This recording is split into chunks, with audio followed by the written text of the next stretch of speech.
날마다 주님과 함께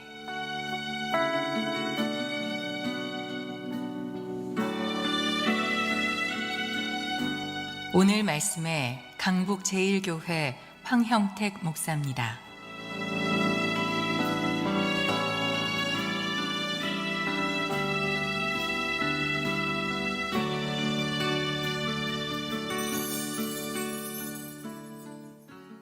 요즘 중요한 단어 중에 하나가 단순함이라는 단어입니다. 너무도 복잡한 시대를 살기 때문일까요? 단순함을 추구하라는 말이 얼마나 중요한 요구인지 모르겠습니다. 왜 단순함을 강조하는 걸까요? 복잡해진다는 것은 우리 삶을 힘겹게 하는 것이기 때문이라는 겁니다. 생각이 복잡해지면 에너지가 흩어집니다. 생각이 많아지면 점점 더 내 삶의 힘들이 분산되기 시작합니다. 흩어지면 무력해지는 거거든요.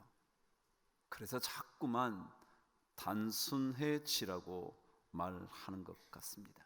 단순함이라는 것은 어쩌면 아무것도 없는 것 같지만 엄청난 거대한 힘을 발휘하게 됩니다. 오히려 단순해질수록 추진력은 더 강력해지는 겁니다. 하나에 집중할수록 힘이 생긴다는 거예요.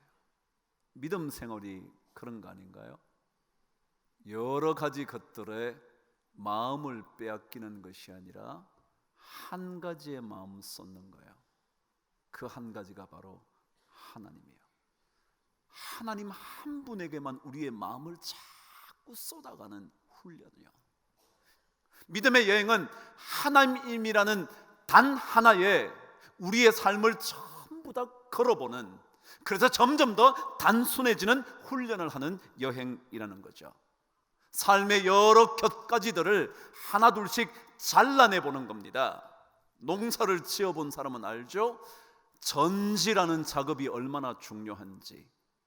가지가 많다고 많은 열매를 맺는 것이 아니라 오히려 가지를 잘라줄수록 더 견실한 열매를 얻어낼 수 있다는 것, 농사를 지으면 알게 되죠. 우리 삶 한두 번 걷고 마는 삶은 아닐 겁니다. 하루 이틀만 살면 끝장나는 결혼 생활이 아닙니다. 며칠만 살고 나면 우리 모든 가정이 마감되는 그런 가정 삶도 없습니다. 멀리 가는 겁니다. 여러분, 멀리 가려면 가벼워야 합니다. 많은 것들을 치고 가면 몇 걸음은 갈 수 있을지 모르지만 이내 주저앉고 맙니다. 그러나 멀리 가려면 가벼워져, 그래서 더 멀리 갈 수 있게 됩니다. 하나님 한 분만을 만나고 싶은 열망, 여기에 우리의 초점을 맞추고 하나로 이어지게 되면, 하나에 집중하게 되면, 다른 것을 쫓는 것이 아니라 하나님 그분을 자꾸 쫓게 되면 그때 우리의 삶은 더 강력해집니다. 하나님 외에 다른 것에는 묶이지 않는 거예요. 신앙인들의 꿈은 이런 거여야 합니다. 다른 것들을 얻으려고 하는 것이 아니라 하나님 한 분 얻은 것이 됐지 뭐, 나머지 것들은 하나님께서 책임지실 거야 라고 생각하는 이 단순함을 추구하는 인생, 그게 믿음의 여행이죠. 지난주부터 시작된 이 말씀이요, 홍해의 검푸른 물결 앞에서 어떻게 하나님을 만날 수 있을까? 어떻게 하나님을 찾을 수 있을까? 하나님을 찾는 그 순간 모든 것으로부터 자유하게 될 텐데 어떻게 하나님을 만나게 될 수 있을까? 그 얘기 여러분과 함께 나누는 거죠. 오늘 12절 말씀은 우리에게 첫 번째 하나님을 만날 수 있는 길 하나를 들려줍니다. 읽어보실까요? 시작. 우리가 애굽에서 당신에게 이런 말이 이것이 아니냐, 이러기를 우리를 내버려 두라 그랬습니다. 이스라엘 백성이 뭐라고 얘기하느냐 하면 우리 좀 내버려 두지 왜 여기까지 끌고 왔어? 라고 얘기했다는 겁니다. 저는 이 말씀을 읽다가 하나님을 만날 수 있는 중요한 방법 중에 하나는 우리 마음대로 내버려 두지 않을 때라야 하나님을 만난다는 겁니다. 다시 한번요. 우리 마음대로 내버려 두는 것, 그렇게 되었을 때 하나님을 만날 수 있느냐면 만날 수 없다는 겁니다. 마음대로 놔뒀다면 그 사람들은 애굽에 있을 겁니다. 애굽에 있었다면 하나님을 그들은 찾지도 않았을 것이고 하나님을 기대하지도 않았을 겁니다. 그래서 내 마음대로 하겠다고 얘기하는 것, 내 생각대로 하게 내버려 두라고 말하는 것, 그것으로는 절대로 하나님을 만날 수가 없습니다. 그래서 사도 바울도 너희는 이 세대를 본받지 말고 마음을 새롭게 함으로 변화를 받아. 마음이 새로워져야지 내 하고 싶은 대로, 내가 원하는 대로, 내 감정이 시키는 대로 아무렇게나 할 때 하나님 만날 수는 없다는 거예요. 우리는 근데 자주 그런 얘기하죠. 제발 좀 나 내버려둬. 그러죠. 자식들도 그러고요. 심지어 남편들도 그래요. 제발 나 좀 놔둬. 여러분, 그냥 놔두었을 때 인생의 정원에 꽃이 필 가능성은 없습니다. 여러분, 어떤 정원이든지 가만히 내버려두면요 꽃이 피지 않고 뭐요? 잡초가 무성합니다. 우리 인생의 정원도 똑같습니다. 가만히 내버려두면 우리의 정원은 엄청난 잡초로 뒤덮이게 되어 있지, 가만히 내버려 뒀는데도 아름답게 가꾸어지는 정원은 절대로 있을 수 없습니다. 신앙도 마찬가지입니다. 우리를 내 마음대로 내키는 대로 움직여 놓는 것이 하나님을 만날 수 있는 방법이 될 수 없다는 거예요. 그러나 성경은 이스라엘 백성들이 우리 내버려 두라 그러지 않았냐? 그 얘기는 하나님 만나기 싫다 그 얘기예요. 그래서 하나님을 만나려면 우리 마음대로 하려고 하는 마음을 잘 다스려야, 그래야 하나님을 만날 수 있어요. 마음대로 내버려두면 삶은 망가집니다. 마음대로 내버려두면 우리 인생은 무너집니다. 마음대로 내버려두면 우리 인생은 어쩌면 죽음의 길로 갈지 모릅니다. 지난번에 한 방송을 보니까 당뇨에 대한 얘기를 하더라고요. 당뇨병이요. 근데 이 당뇨는요 무서운 질병이라는 거예요. 왜냐하면 별 정세가 없이 지나다가 갑자기 발견되고 나면 그때부터는 합병증이 엄청나게 나아가 어떻게 손을 대기 어렵다는 거예요. 어떤 사람이 발가락이 간지러 병원에 갔더니 벌써 썩고 있다는 거예요. 괴사하고 있다는 거예요. 당뇨 때문에. 그 사람에게 생활 습관을 물었어요. 그랬더니 이 사람이 자기는 그동안 몇 년 동안 믹스 커피를, 다방 커피, 그걸 하루에 10잔에서 15잔을 마셨대. 그렇잖아요. 뭐 아침에 가면, 출근하면 그냥 믹스커피 한 잔에서 좀 마셨다가, 이제 근무하기 시작해서 좀 하다가 좀 졸릴 듯 하면 또 한 잔 마셨다가, 또 뭐 잠깐 일어나서 얘기할 때 또 한 잔 마시다가, 뭐 식사할 때 또 마시다가, 마신 후에 또 먹은 후에 또 마시다가, 그래서 10몇 잔 마셨다는 거예요. 그러니까 그것대로 아무렇게나 내버리면 우리 몸이 좋을 수 없어요. 영혼도 똑같아요. 우리 마음대로 내버려 두어서는 하나님을 만날 수 없어요. 마음대로. 오늘 성경은 우리 자신을 마음대로 내버려 두면 어떤 일이 벌어지는가를 설명을 해요. 그게 하나님을 만나는 두 번째 길이에요. 하나님을 만나는 첫 번째 길이 뭐라고요? 우리 마음대로 내버려 두지 말아야 한다. 때때로 절제해야 될 필요도 있고요, 때때로 주의해야 할 필요도 있고요, 때때로 관심을 쏟아야 할 필요도 있고요. 함부로 내 자신을 내버려 두면 절대로 하나님 만나는 길로 갈 수가 없어요. 우리 인간의 본성이 그렇게 되어 있지 않아요. 근데 오늘 성경은 우리 자신을 가만히 내버려 두면 어떻게 되는가? 정말 하나님을 만날 수 있을까? 아니라고 성경은 설명을 합니다. 12절 저와 함께 다시 한번 읽겠습니다. 시작. 우리가 애굽에서 당신에게 이런 말이 이것이 아니냐? 이러기를 우리를 내버려두라. 우리가 애굽 사람을 섬길 것이라 하지 아니하더냐. 애굽 사람을 섬기는 것이 광야에서 죽는 것보다 낫겠노라 그랬어요. 이게 무슨 말이냐 하면, 가만히 내버려 두면 우리는 누구를 섬기게 돼 있냐 하면 애굽 사람을 섬기게 돼 있다는 거예요. 자, 가만히 내버려 두면 우리는 누구를 섬긴다고요? 하나님을 섬기게 돼 있는 것이 아니라 누구를 섬기냐면 애굽 사람을 섬기게 돼 있다는 거예요. 자, 제가 말씀을 드려볼게요. 여기에 섬긴다는 단어, 히브리어는 아바드라는 단어인데요, 이 단어는 뜻이 뭐냐면 일한다라는 뜻이에요. 그럼 우리 예수 믿는 사람들은 누구를 위하여 일하느냐 하면 하나님을 위하여 일해요. 다시 한번요.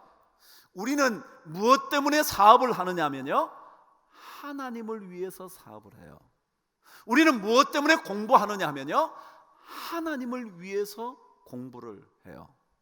우리는 가정 살림을 누구를 위해 사느냐면요, 하나님을 위해서 가정살이를 해요. 뒤바꾸면 이래요. 많은 사람은요, 돈을 벌기 위해서 사업을 해요. 돈을 위해 사업을 한다고요. 좋은 직장에 들어가기 위하여 공부를 해요. 승진을 하기 위하여 열심히 일해요. 그런데 우리 예수 믿는 사람들은, 믿음의 여행을 하는 사람들은 하나님을 위하여 그 일을 해요. 마음대로 내버려 두면 우리는 하나님을 위하여 일하지 않고 애굽을 위하여 일을 해요. 예를 들어 돈을 잘 벌 수 있어서 일을 한다고 생각하는 거예요. 승진을 하려고 열심히 땀을 흘리는 거예요. 좋은 직장을 가려고, 좋은 스펙을 따려고, 그래서 좋은 학교에 들어가려고 애를 쓴다는 거예요. 그리고 좋은 평판을 얻기 위하여 더 나은, 더 알려진 직장을 가려고 한다는 거예요. 이거는 전부 다 애굽을 위하여 하는 거라는 거예요. 이런 사람들의 특징은요, 조금만 홍해를 만나면 그만둡니다. 한번 보세요. 자, 제가 열심히 직장에서 일을 했어요. 그런데 나보다 별로 열심히 일하지 않은 저 친구가 잘 보이더니 뭐 했어요? 먼저 승진했어요. 그러니까 기분이 나빠서 더 이상 이 회사는 내 회사가 아닌가 봐, 포기해요. 좋은 직장을 가려고 열심히 공부를 했는데 좋은 직장을 못 가면 이제껏 공부한 게 다 소용없는 것 같아요. 그래서 공부하는 일이 억울한 거예요. 근데 우리는 하나님 때문에 해요. 하나님을 위하여 한다고요. 공부를 왜 한다고요? 하나님을 위해서, 하나님의 영광을 위해서 하는 거예요. 왜 일을 열심히 한다고요? 승진을 위해서가 아니고요, 하나님을 위해서 일을 해요. 하나님을 위해서 일을 하다 보니까 저 사람이 뭔지 승진해도 상관없어요. 나는 하나님을 위해서 일하기로 돼 있으니까. 승진을 위해서 일한 게 아니거든요. 좋은 직장 얻으려고 우리가 일한 게 아니거든요. 그냥 열심히 일하도록 부름을 받은 거거든요. 하나님을 위해서요. 우리는 가정을 멋지게 세우기 위해서 일하지 않아요. 물론 가정을 잘 세워야죠. 그러나 가정 세우는 것을 위하여 일하지 않는다고요. 하나님을 위해서 우리는 가정 살리는 거예요. 이것이 바뀌면 우리는 애굽을 계속 섬기게 돼요. 그래서 원했던 승진이 이루어지지 않으면 그 일터가 더 이상 저의 일터 같지 않아요. 좋은 직장을 얻지 못하면 내 인생이 다 무너진 것 같은 절망감에 쉽게 빠져요. 하나님을 위해서 일하지 않으면 이 가정살이가 너무 지긋지긋한 거예요. 내가 왜 이런 남자를 위해서 일해야 되지? 그런 거예요. 근데 그게 아니에요. 우리는 하나님을 보고 하는 거죠. 눈앞에 보이지는 않지만 오히려 불꽃 같은 눈으로 우리를 살펴보고 계시는 하나님을 위해서 일하는 거예요. 우리는 그 누구 때문에, 그 무엇 때문에 일하지 않아요. 하나님을 위해서 일을 해요. 그래서 로마서 14장 8절은 이렇게 말하죠. 우리는 살아도 주를 위하여 살고 죽어도 주를 위하여 죽나니 그러므로 사나 죽으나 우리가 다 주의 것이다. 그런 거잖아요. 우리가 왜 열심히 일한다고요? 좋은 직장에서 살아남으려고요? 아니요, 그렇지 않아요. 하나님 위해서 그냥 열심히 일하는 거예요. 그래서 살게 되면 살고요, 나가게 되면 또 다른 곳에서 열심히 일하고요. 그런 사람이 끊임없이 무언가를 이루어낼 수 있는 힘을 가지게 되죠. 우리가 살아도 주를 위하여 살고 죽어도 주를 위하여 죽는다는 말은 절대로 헛된 구호가 아니에요. 우리 삶의 믿음의 여행을 하는 사람의 삶의 정확한 원칙이죠. 우리는 애굽 사람을 섬기기 위해서 일하지 않거든요. 애굽 사람 돈이든지 인기든지 평판이든지 명예든지 권력이든지 그거 얻기 위해서 하는 게 아니에요. 하나님 때문에 하는 거예요. 하나님을 위하여 일을 하는 거예요. 그래야 반복되는 일에 지치지 않아요. 승진을 못해도 낙심하지 않아요. 일이 잘 풀리지 않아도 불평하지 않아요. 그것이 뜻대로 되지 않는다고 내 삶을 포기해버리고 싶은 생각을 하지 않아요. 우리는 하나님 위해서 사는 거예요. 이것을 올바르게 깨달아야 하나님 만날 수 있어요. 그렇다면 왜 사람들은 하나님을 위하여 일하려고 하지 않고 애굽 사람들을 위하여 일하려고 하는 걸까요? 여러분, 무슨 이유가 있지 않을까요? 왜 사람들은 보이지 않는 하나님을 위해서 일하기는 별로고 보이는 애굽을 위하여 일하려고 하는 걸까요? 오늘 성경 12절은 다시 한번 여기에 대한 답변을 우리에게 줍니다. 다시 한번 12절 읽어 보시죠. 시작. 우리가 애굽에서 당신에게 이런 말이 이것이 아니냐, 이러기를 우리를 내버려두라, 우리가 애굽 사람을 섬길 것이라 하지 아니하더냐. 애굽 사람을 섬기는 것이 광야에서 죽는 것보다 낫겠노라. 무슨 얘기인지 혹시 느낌이 오시는지 모르겠네요. 우리 사람들의 생각에는요, 가지고 있는 기존의 관념이 있어요. 그 관념이 뭐냐면 광야에 나가면 죽는다는 거예요. 광야로 나가면 그 삶이 끝이라고 생각하는 기존의 관념이 있어요. 그래서 하나님께서 우리를 광야로 인도하여 가시면 무슨 생각을 하느냐면 우리는 죽었구나. 이 이스라엘 백성들이 광야로 오니까 뭐라고 생각하느냐면 우리 죽었네. 차라리 애굽에서 살면 되는데 왜 우리를 여기에 데리고 나서 죽게 하려고 그러지?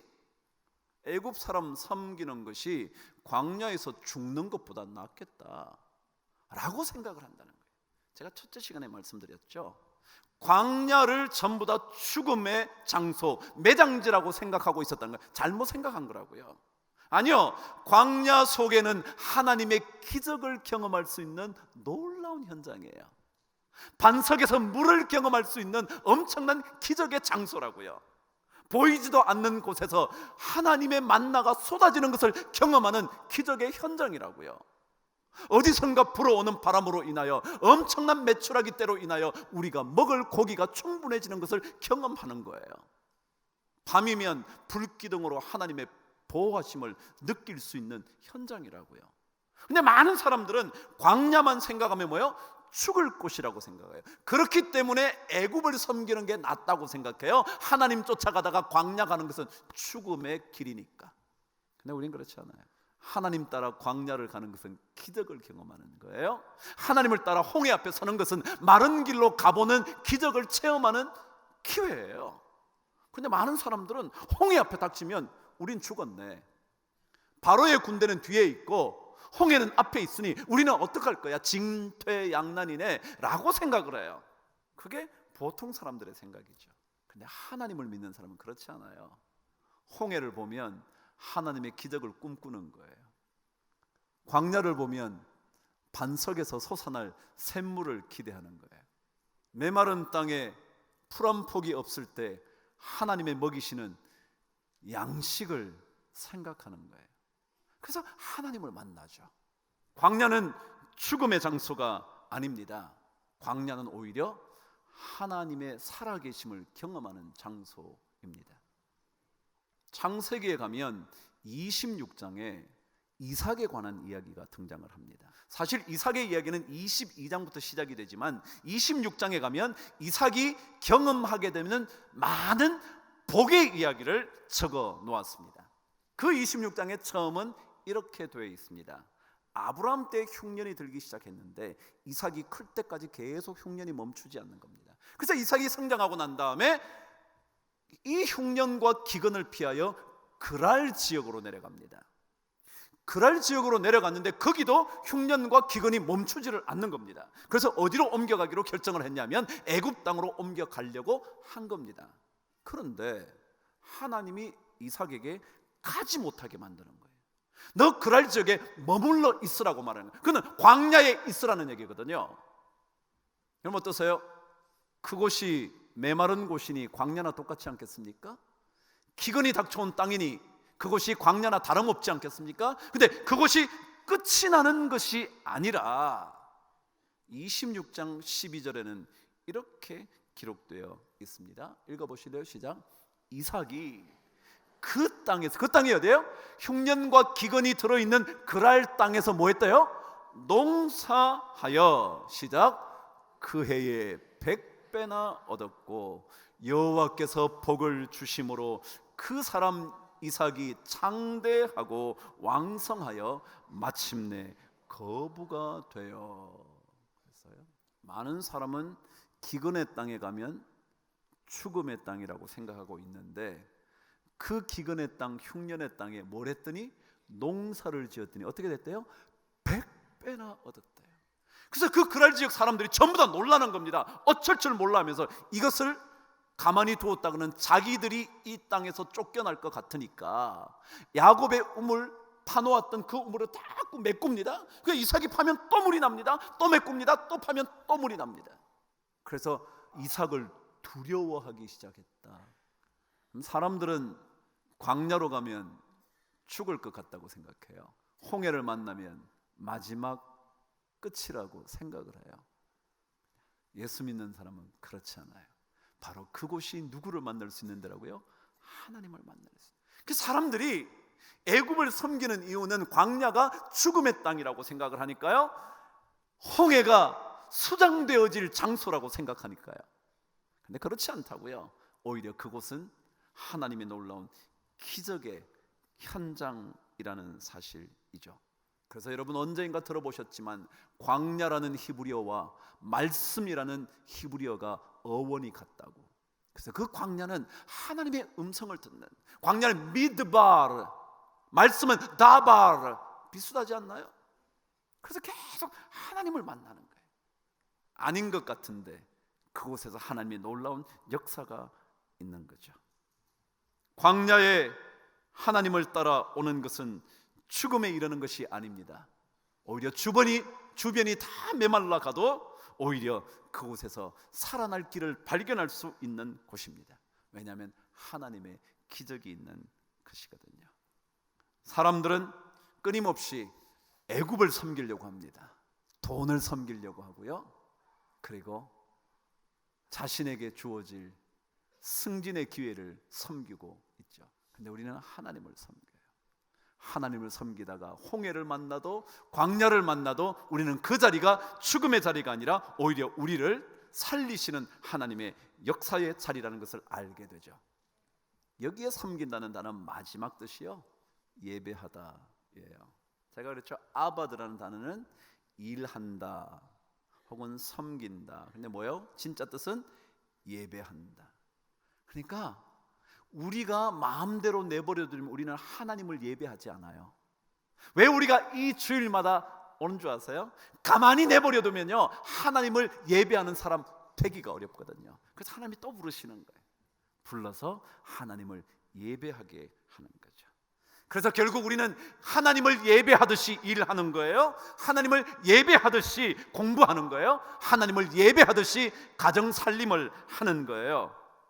그래서 우리는 서 있는 그곳에서 하나님을 예배하는 거죠. 왜냐하면 그 예배가, 그 섬기는 것이 우리를 살려주기 때문에. 그렇죠? 그 예배가 우리를 가장 풍요롭게 할 거거든요. 왜냐하면 나머지 것들을 쫓으면 불안하다고요. 불안해서 어떻게 할 수가 없어요. 여러분, 하나님 따라 광야에 가면 죽는 걸까요? 아니요, 안 죽어요. 그곳에서 더 놀라운 하나님의 기적을 경험하게 될 거예요. 하나님의 음성을 세밀하게 들을 수 있는 장소예요. 그래서 광야를 만나도 하나님을 섬기는 일 포기하지 않는 거예요. 오늘 말씀 그대로 광야에 왔다 그래서 하나님 왜 이러세요? 나 좀 내버려 두세요. 그러지 마시고요, 오히려 하나님을 잘 바라보시면 그분께서 반석에서 물을 내실 거예요. 찬송 있잖아요. 나의 앞에 반석에서 샘물 나게 하시네. 나의 앞에 반석에서 샘물 나게 하시네. 3절 가사 후렴이 뭐예요? 그래서 영영부를 나의 찬송 예수인도 하셨네. 그런 찬송이 여러분 모두에게 흘러넘치게 되기를 주의 이름으로 축복합니다.